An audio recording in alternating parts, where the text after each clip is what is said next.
किसी गांव में एक साधु रहा करता था। वह जब भी नाचता था तभी बारिश होती थी। इसलिए गांव के लोगों को जब यह बारिश की जरूरत होती और उनसे अनुरोध करते थे कि वह नाचे, और जब वह नाचने लगते थे तो बारिश जरूर होती थी। कुछ दिनों बाद 4 लड़के शहर से गांव में घूमने आए। जब उन्हें यह बात पता चली कि किसी साधु के नाचने से बारिश होती है तो उन्हें यकीन ही नहीं हुआ।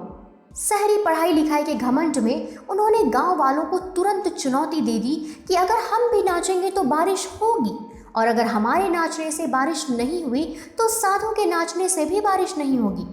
अगले दिन सुबह सुबह गांव वाले उन चारों लड़कों को लेकर साधु के कुटिया के पास पहुंचे। गांव वालों ने साधु को सारी बात बताई और फिर उन लड़कों ने नाचना शुरू किया।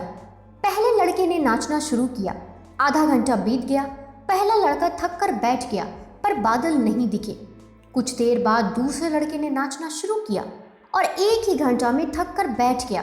बाकी दोनों लड़कों ने भी ऐसा ही किया, पर बारिश नहीं हुई। अब साधु की बारी थी। उसने नाचना शुरू किया। 1 घंटा बीत गया, पर बारिश नहीं हुई। साधु फिर भी नहीं रुका, वह नाचता ही रहा। नाचते नाचते 2 घंटे बीत गए, पर बारिश अब भी नहीं हुई। 4 घंटा बीत गए, पर बारिश नहीं हुई। लेकिन साधु तो रुकने का नाम ही नहीं ले रहा था। धीरे धीरे शाम ढलने लगी, तभी बादलों की गड़गड़ाहट सुनाई दी और थोड़ी देर बाद जोरों की बारिश होने लगी। यह देखकर चारों लड़के दंग रह गए और तुरंत साधु से क्षमा मांगी। फिर चारों लड़कों ने साधु से पूछा, बाबा, भला ऐसा क्यों कि हमारे नाचने से बारिश नहीं हुई और आपके नाचने से बारिश हो गई?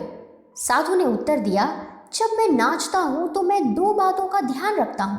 पहली बात तो मैं यह सोचता हूँ कि अगर मैं नाचूंगा तो बारिश को होना ही पड़ेगा, और दूसरी यह कि मैं तब तक नाचूंगा जब तक कि बारिश ना हो जाए।